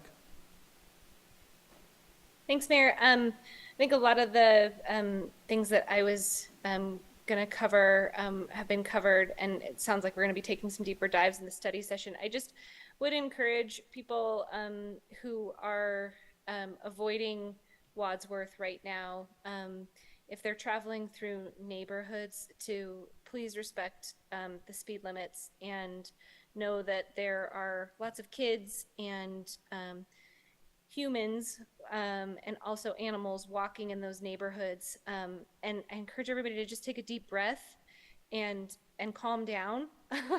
It's stressful for everybody, but please, it's just so important for us to keep each other safe. And then also with the rains that we've been having pretty much every afternoon, if not all day recently, the water's still really high on Clear Creek, and a lot of people are still using the paths and getting close, and we're used to the water running high around spring runoff time, but it's really still very high right now. So please be safe if you're anywhere near any of our watersheds in the area. Thanks. Thank you. I would like to add my thanks to Rebecca Rudabaugh for the great 3 years that she's provided her service to our community. This has been a really successful, our Navigator program's been really successful. She was a great part of that. I want to thank you very much and wish you well as you go forward into the future. Thanks again to the Carnation Festival Organizing Committee, chaired by Joe DeMott. They've got a great committee, brought a great festival to us this year, and we appreciate all their help and all of their work. School is in session. As you drive through our city, please be careful, drive slowly and carefully. We've got kids out, and we want everyone to be able to come home tonight safely. Is there any more business to come before our council? We will have we will adjourn after this to a special study session. And so, hearing none, we will adjourn this meeting. Thank you. And I think you want to take a little 5-minute break? Okay? Sure, yeah, but 5. 5 minutes.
I'd like to call to order the special study session for the City Council for the City of Wheat Ridge, Colorado for August 23rd, 2003.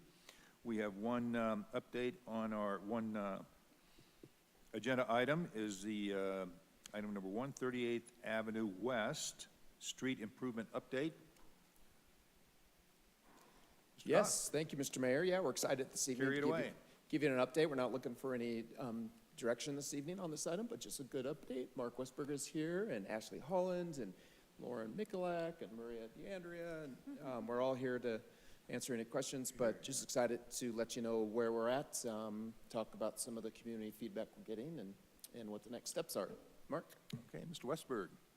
Thanks.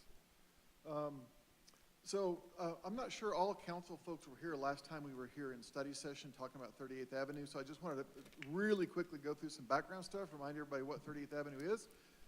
This won't take very long. I talk pretty fast. If I am talking too fast, please tell me and I'll attempt to slow down. So it's 1.75 miles between Kipling and Youngfield. It's classified as a minor arterial. It's mostly 2 lanes, except at the ends where it hits Youngfield and Kipling. There are some turn lanes along the way, and it's also RTD route number 38, which is the southernmost route that we have running through Wheat Ridge today. So there's a big hole in RTD service between like 20th Avenue and 38th that we're trying to plug that. That's a whole nother situation. There is one school in the corridor that's currently closed. We'll have to see what happens with that particular property.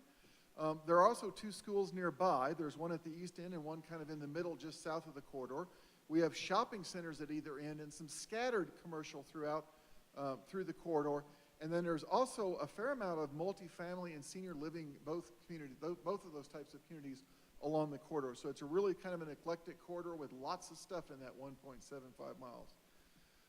The one thing that's really consistent is we have really, in most places, really inadequate and inconsistent facilities for those that are not in cars. The people that we're now, our new catchphrase is that walk, run, bike, and roll. So that covers people in assisted devices like wheelchairs or folks that are even just out pushing their kids in their strollers, which Ashley will be doing soon. There's also inadequate drainage facilities. For some folks that live along the corridor, their front yards get wet every time it rains. Culverts plug up. There's just a lot of problems there. There's just not adequate facilities along 30th Avenue. So I just want to talk about those a little bit. These are a couple of images showing where the shoulders, the area next to the shoulder has gotten so full of water that people actually walk on the grass and create a dirt path. This last image, if you look down here, someone has improvised, at the bottom right of the corner, has improvised a board to get across that particular bit of wetness. So it looks like maybe a 2x8. I probably wouldn't trust it, but it's probably kids who've done that so they can get across that without getting their feet wet as they're trying to get back and forth to places. So just a couple of quick examples of the inadequacy of the drainage that we have. Just a quick reminder on what our study goals are. We want to improve facilities for those that walk, run, bike, and roll. We want to improve the facilities for RTD to make those more attractive. We have a fair amount of bus stops. Some of those are improved, some of those are not. This is one that has a pad and has one of our ad benches where there's a company that maintains this location for us in exchange for putting ads on that bench. And then this is sort of our ideal, right? It's got one of our bus shelters on it. It's got a trash can. It's got a place for people to sit. There's even a place in the shelter for someone in a wheelchair or if somebody with a stroller to get that wheeled vehicle device out of the elements. So that's sort of our ideal. But you'll notice in that picture, if you can see that on your screens, to the left, there's a sidewalk. To the right, there is not.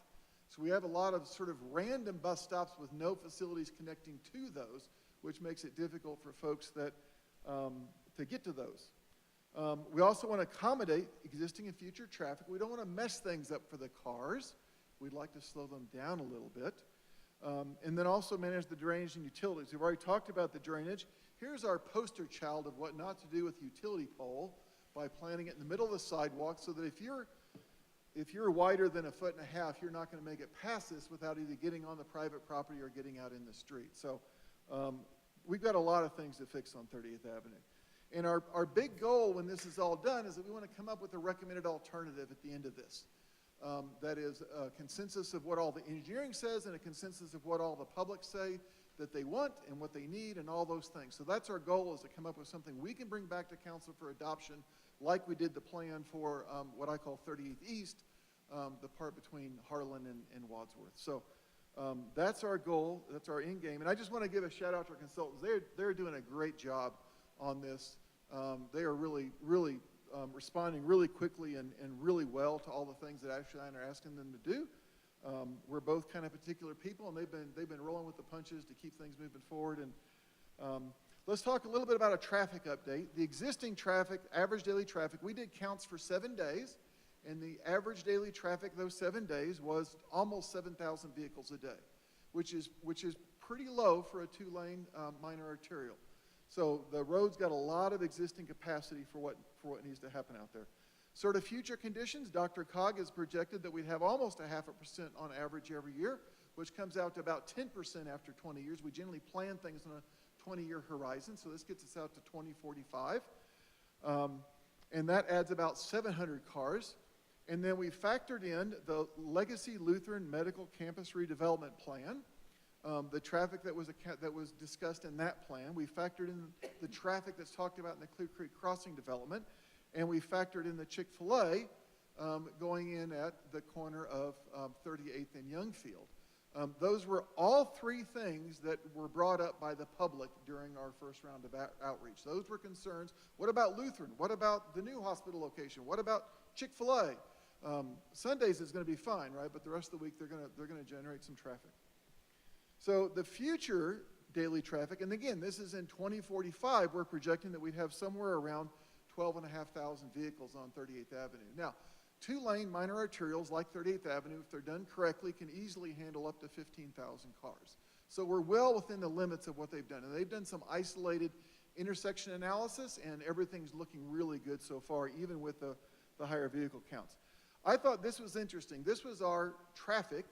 Again, those 7 days averaged out. Not much happening between midnight and 5 a.m., as you would expect. Things definitely rose up for a morning peak at 7:30, and then they dropped just a little bit, not a lot. Normally you see a much bigger drop, and you also normally see the afternoon peak being pretty close to what the morning peak is. But the afternoon, it pretty much grows all afternoon up until about 4:30, and then it just starts dropping off then towards 11 o'clock at night. So really interesting traffic patterns on 38th. It's used pretty much all day long with really only a range of 450 to 650 cars per hour. That's not much of a variation. So it's used pretty much all day long by the folks that live and play and work in that area. This was our speed profile for 30th Avenue. Again, the numbers on the left are really high, like 15,000, because this was all 7 days totaled up together. So we've got some really high numbers because it was 7 days times that. So it's like 50,000 cars in this thing total. So you can see the 0 to 35. That's the part I live in. I always drive the speed limit because I'm not a very good driver, and I figure they're for me.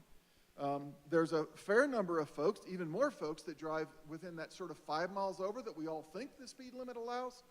And then there's a pretty good chunk of folks that are driving up to 10 miles over.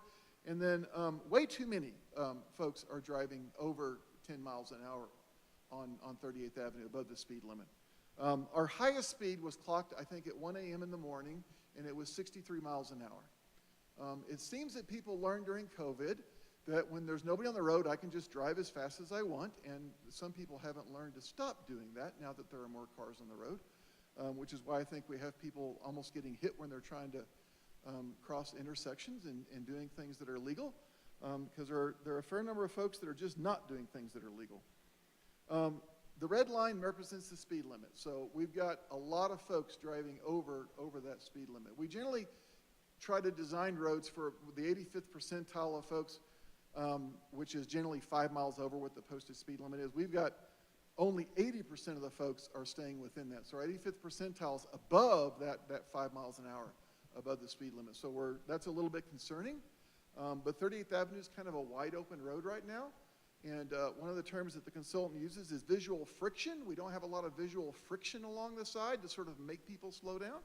So that'll be one of the things that we'll be looking at as we move forward with the design and stuff.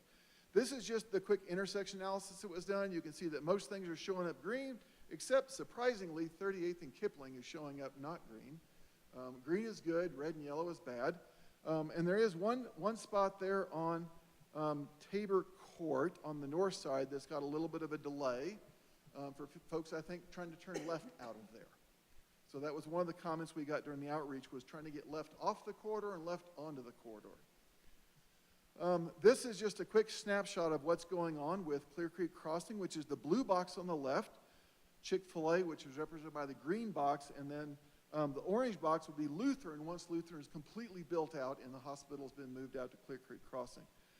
Those are just some percentages. The thought is that 30% of the traffic from Chick-fil-A is going to use 38th Avenue, maybe 11% of the traffic from Clear Creek Crossing, and then maybe 20% of the traffic that is coming from Lutheran will take 38th Avenue to get to Kipling, and then the numbers drop off quite a bit there. So there's much less actually using 38th to the west.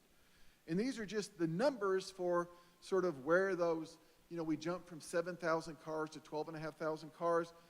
The column on the right is sort of that daily traffic. So maybe 1,800 folks coming from the Lutheran properties, maybe 3,500 folks, 3,400 folks coming from Clear Creek Development. And a lot of those folks could live along 38th Avenue, right? That's just a projection of how many folks are going to use 38th to try to get to Clear Creek Crossing.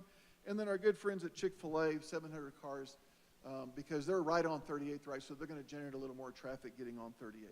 But again, the capacity of 38th, that what we're seeing right now is 2 lanes are great. We may need some turn lanes in locations for people to get left, to queue up for getting left off of there.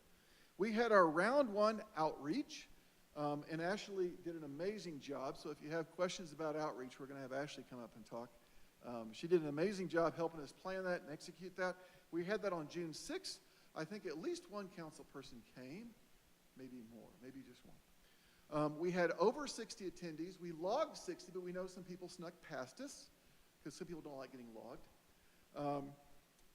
And this is just a little picture of, we took several pictures while the folks were there. We had boards set up around the room. We had a table down the middle with the entire 1 3/4 mile corridor laid out on that in a scale that could be seen and people could sort of see their properties. They added lots of comments to those. And we even on the ground, if you look on the ground, you can see right in the foreground there's a 5. And that's what a 5-foot sidewalk would look like. You think 5 feet, that's like this tall, that's huge. But when it's laid out on the ground, 5 feet's not super wide. The next little box is a 6-foot sidewalk, and the last box is a 10-foot sidewalk. And Jana, our new planning manager, is standing in the middle of the 6-foot sidewalk, and she's not a very big person. And you can see she fills a fair amount of that 6-foot sidewalk space. I fill a lot of 6-foot sidewalk space. So we just did that so people could really get an idea of how wide, what different width sidewalks provide for folks. We also put this on our online platform, What's Up Wheat Ridge. We had 640 visitors to that online platform. 75 people responded to the survey. We think that is a great turnout for using the online platform. Between the online map and the in-person map at the open house, we had more than 60 comments that people wrote on sticky notes or just wrote right on the map. So that's been a really effective way to get outreach from folks. This is just a quick snapshot of one location of the map. And you can see a lot of folks posted a lot of comments at this location. So we got a lot of stuff. We take pictures of all it because when you roll those up, sometimes the sticky notes take off.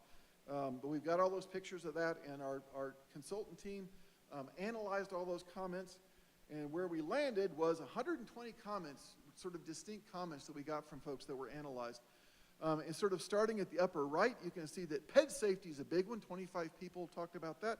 15 people talked about bike safety. 13 more people talked about widen and extend sidewalks. And if you roll around to the left side, there's another 5 that wanted to add crosswalks. 4 more wanted walking paths. So like 40% of our comments related to bike and ped and people that walk and roll, right? There were several other comments. Some folks were concerned about buses. We had 9 people commented about drainage. So it's definitely an issue. We almost never get comments about drainage when we have these types of forums. So the fact 9 people commented on that was a pretty big deal. And Councilmember Ohm, one person talked about roundabouts. So there you go. I don't remember if Scott was there. Maybe he's the guy that talked about roundabouts. Or he sent a plant. I don't know. Maybe there was a ringer in the crowd. So just to sort of see how these comments are distributed, this is sort of the western half of the corridor. 14 comments at sort of the Applewood Shopping Center. But when you add up all the smaller numbers to the right, those are like 40 more comments through the corridor.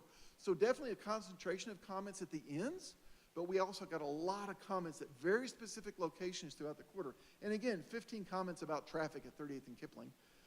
But again, like 45 comments within the corridor itself. So we had some comments at the ends, but a lot of comments right in the middle of the corridor talking about the things that were happening there. We offered folks a chance to sort of rank.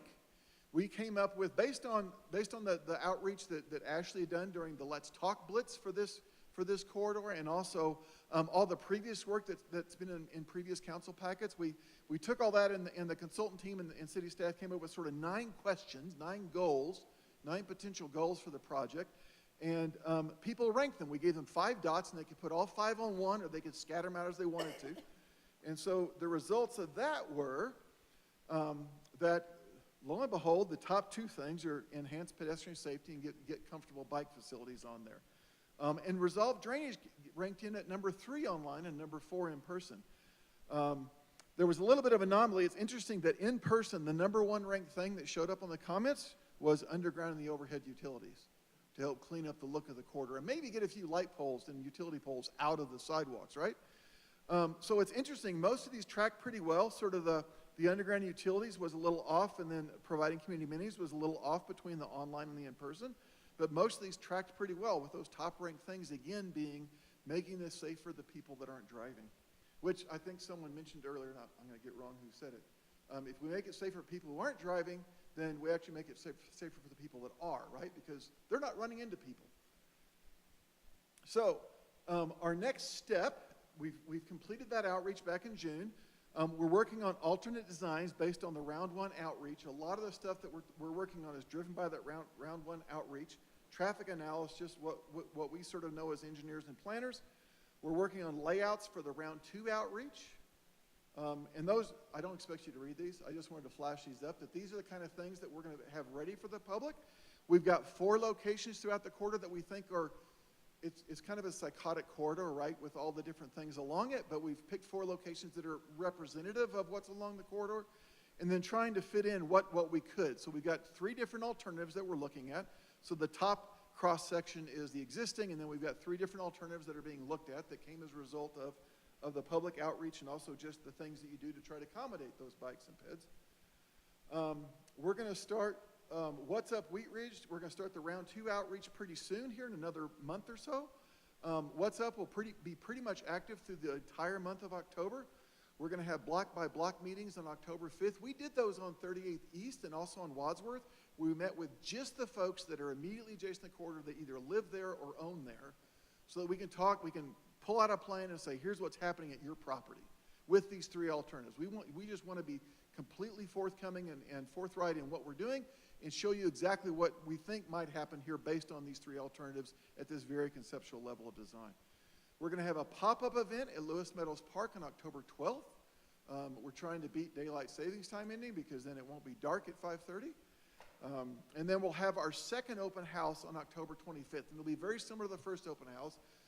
The one difference is we're going to be asking folks to make decisions there, so we're going to try to do a lot more informational stuff.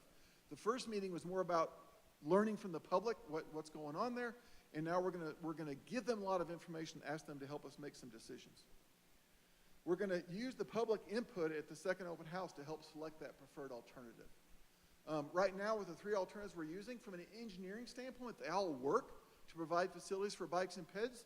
So the deciding factor, we're going to work on pros and cons here pretty soon. Things like differences in cost and impacts and those kind of things. Those might help differentiate them a little bit, but I think really the public input we're going to get is going to be the big differentiator on which alternative we move forward with. And then we'll try to come see you. It takes us a while to read through all the comments and get those compiled. So we'll try to come see you in December with an update on what happened with round 2 and what we're getting ready to do in the next round. So after we do all that, we're gonna refine. We're gonna get a preferred alternative picked, and we're gonna find that based again on the traffic analysis, maybe some left turn lanes at certain intersections. And then the drainage analysis. Once you put curb and gutter in, you got to deal with the drainage, and the drainage needs to be dealt with anyway out there. We're going to produce conceptual plans that'll show right-of-way impacts. So far, and this is one of those cross your fingers things, it looks like everything we're planning on doing right now today so far is that we're going to be within existing right-of-way. And maybe even within sort of the existing footprint. Some of those areas, it's just 2 lanes of traffic, so we definitely have to go outside those. But sort of what people think of as the road width really is not going to change that much. Again, depending on where we need to insert some left turn lanes and things like that. So we're going to get a conceptual cost estimate. That'll help refine the number that's sort of been presented to council with the ballot information. And then we're also going to get a suggested construction phasing out of this. Because whenever you mess with the 2-lane road, there's not a lot. You can't do like on WADS where we're switching traffic over and doing things, right? It's going to be a little difficult to phase the construction on this. And then we'll do round 3 outreach sometime in the spring, hopefully the early spring of 2024. And then I'm just ready, and Ashley's ready for questions and comments. Just a quick reminder of this is what we're trying to fix. This is what most of 38th looks like out there. And it's just not great for people that aren't driving a car. Okay, thank you, Mr. Westberg. Questions? Councilor Weaver. Thank you. Thank you, City. Thank you, Mark. Thank you. This is awesome. I'm so excited about this. I am too, a little bit, if you can tell. And I just love the input that you got from everybody. It feels like you have, it's just been a really starting with the Let's Talk stuff, I just really, really appreciate. It's gonna be so cool. So, thanks. Thank you. Councilor Hulteen. Thank you, Mr. Mayor, and thank you, everyone on City.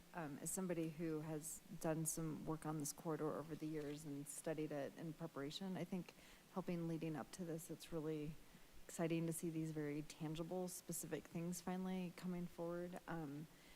And so I've got a couple of questions. First of all, I just love calling it a psychotic corridor because it's really erratic in terms of how it's built. Many of you know my famous picture of my yellow crook-neck squash that was the entire width of the bike lane at one point. So I'm glad to see we're going to be improving that.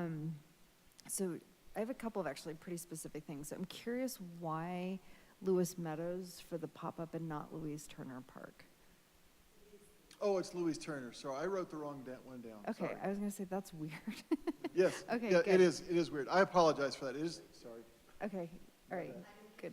All Yeah. right, good, No, thank you. nobody on the consultant team caught it, even though we stopped at Louise Turner Park while we were doing it. I just got Lewis Meadows in mind because it's Helena Gulch, it's a floodplain, so it's in my brain. So I apologize for that. Okay, Yes, good. Louise Turner Park Okay. on 38th. Perfect. I'm really glad to hear that because when we were doing the Activate 38 work, the outreach on the corridor, that corridor has such a diversity of demographics and housing styles. And the one thing we learned that time to reach people who are living in some of the apartment buildings and the higher density housing right along that kind of hubbed near Louise Turner was to show up in their parking lot or in the park and just, you got to literally catch them and meet them where they are because they are, they don't have time or awareness or engagement sort of bandwidth to like come somewhere off the corridor. So I'm really glad to hear that that is happening there. Another thing that I'm sort of curious about, so I looked at the data from 2017 and the traffic counts were hovering closer to 9,000 vehicle count on the corridor. Have you compared like what the trends have been based on the city's own data over time? The consultants have, and I'm not sure where that 7,000 came from. That might have been right in the middle of the corridor where things do tend to drop off a little bit compared to the ends. So, because we're trying to, take a peek at things right in the middle. But I can look into that and we can report back to you. Okay, yeah, I'm just sort of curious because the data we have was at different spots, and so that was the average across the corridor. And we've had a lot of changes on the corridor, like, the Walmart closed for a while. There was nothing in there at all, and then the new stuff has opened up. The Safeway at the East End closed a long time ago, and then the Sprouts came in. So there's been it's going to be a little dicey comparing things without knowing the context of when those counts were taken and what might have been there. I know I took 38th all the time going to Walmart when I was living in Wheat Ridge. So. Awesome. And then my last thing is, so as far as the speed limit, I'm acutely aware that people will travel the speed that they feel they can travel, and that the speed limit itself doesn't really have as much mandate over the speed. But 32nd Avenue, which is a much wider corridor, there are places where it's 30 miles per hour. And I know you know this, Mark, but the MUTCD update's coming out, and it's really moving away from the 85th percentile guidance. And so I really hope that we're looking at the corridor design to make sure that traffic can move well, but really at a safe speed. Yeah. And so I'd love for us, when we're talking about this corridor, to be thinking outside the box on 85th percentile speed limits. And the data that you showed really indicated that we're 10 miles an hour, on that 85th percentile over where it should be. So Yeah, the skew towards the high side isn't much different from what we saw on 38th East before we did the restriping project. Just that restriping project slowed people down, especially those first few years after we did it. They really, really slowed down. I haven't looked at data post-COVID. It seems like everything's kind of gone out the window post-COVID with the way people drive. But we'll certainly look at that, and I don't think there's anything that marries us to that 35-mile-an-hour speed limit. So we'll look at that also. awesome. And then I'll just put a plug in for, I have called it 38th Avenue Walk for west of Kipling.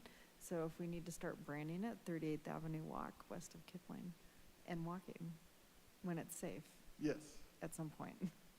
The stakeholder, we had about 20 people, and and we were all wearing vests and stuff, right? So we had a lot of visual friction to that corridor. We added a lot, and it was interesting. We'd see people come, and at least in my eye, they were traveling fairly quickly, and then all of us were piled up right in the shoulder. They slowed way down as they went past us. Like, who are these people doing? So the visual friction thing is a real thing, and if we can add some of that, I think we'll help things out. Great. Well, I appreciate all your work, and I'm very excited that this is moving forward. Thanks. Thank you. Council Rome? Thank you, Mayor. First off, thank you, Mark and staff. Looking through the report, it's very comprehensive. There's a lot of data, a lot of good questions. Happy to see that you did have a high participation rate with everybody and giving that feedback. I think that's great. The one question comment I had was on the, as we'll probably be putting in RTD bus stop shelters, is that some of the shelters I've seen that exist on 38th, they appear to be almost like a dugout where they're almost encapsulated, so much so that if you were someone that was sitting there and 3 other people got in, you're pretty trapped. The picture that you showed looked like it's fairly open and safe, and I've heard sometimes that safety is an issue at some of these bus stops.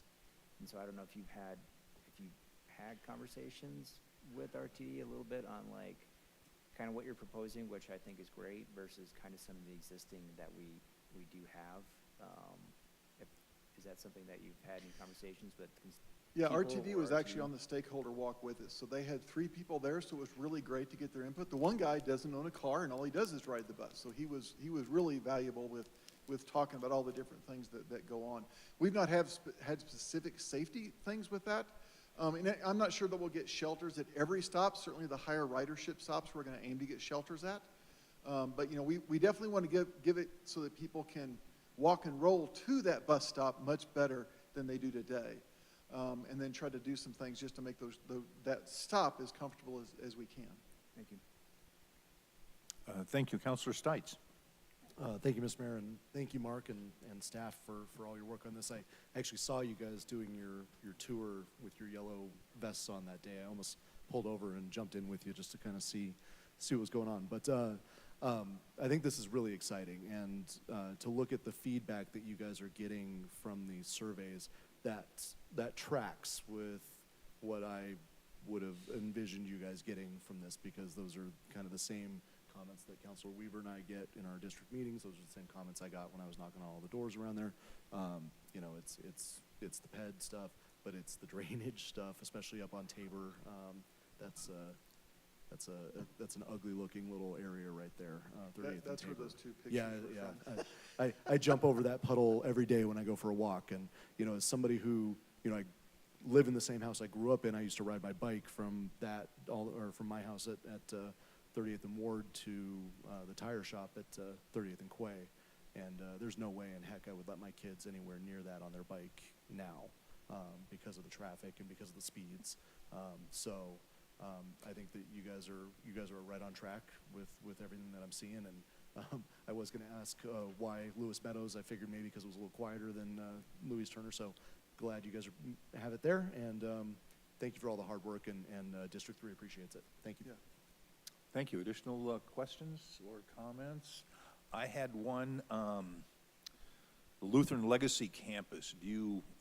Are you able to factor in what sort of traffic impact that might have? Yeah, so that was one of the specific things that we provided to them. We provided the Clear Creek Crossing traffic report, we provided the Lutheran report, and then after the open house, we started getting comments about Chick-fil-A, we provided the Chick-fil-A report to them also, because there's concerns that there's changes happening, and what's this going to mean? You know, and the numbers that we've got factored in from the Lutheran Legacy Campus really don't account for what maybe the hospital traffic is doing on 38th today, right? We're just assuming this is all new traffic from whatever that master plan has projected in there. So what that master plan showed was 20% of the traffic going west on 38th to get to Kipling, and then 40% went north, 30% went south, and maybe 40% went on. So it's really only 15% or so of the traffic that new facility might generate, as if it's a blank slate, would add to this, and so it's an impact, but it's not a significant impact. It's not something that's going to, oh no, we're going to have to get 3 lanes on this road or 4 lanes on this road because of what's going in at the old medical campus. Okay. That's not what the numbers are showing right now. Okay, thank you. Additional discussions, questions for staff on this item? And didn't it look like we're looking for any direction, just more of a report coming back tonight? So, Mr. Westberg, thank you very much for a great report to your staff, and you know, for Mayor Pro Tem Stites coming up with another type of puddle jumper. I hadn't heard that term lately. So, but thank you for doing that. And anything else that we need to? Any further staff reports? Nothing from staff, thank you. Nothing from staff? Are there additional elected officials reports? Councilor Hulteen. Sorry, nothing's changed at Happiness Gardens, but I completely forgot to say that several of us were at the ribbon cutting for the new affordable housing project that is opening kind of tucked back behind the commercial building, squished between the Advanced Street Lofts. Yeah, it's a funny location, but it is a classy project, and I'm so proud that our city is a partner in that. Foothills Regional Housing Authority could not stop talking about just how extraordinary our partnership is in that project and how unusual that is. And it's 24 units, and they're nice, and there's a dog wash, and there's a bike room, and outdoor spaces, and some pretty great views. And it's going to be a mix of, I think they were saying like 60 to 80% AMI, and then some housing referrals. So I'm just really proud that that's getting ready to welcome some new people to District 2 in Wheat Ridge, and they can call it home, and convenient grocery shopping for them, so, and mailing things. So anyway, really excited that's happening. Thank you. We will not be here next week. We will be out for Labor Day weekend, a little holiday. We hope everyone has a good holiday, celebrates the working people that make our city and our nation the great nation and city that they are. And I hope everyone drives safely and carefully over the holidays and comes back and sees us on, we will have another meeting on September 11th at 6:30 right here. So if there's no more business to come before us, we will stand adjourned and travel safely, and good night.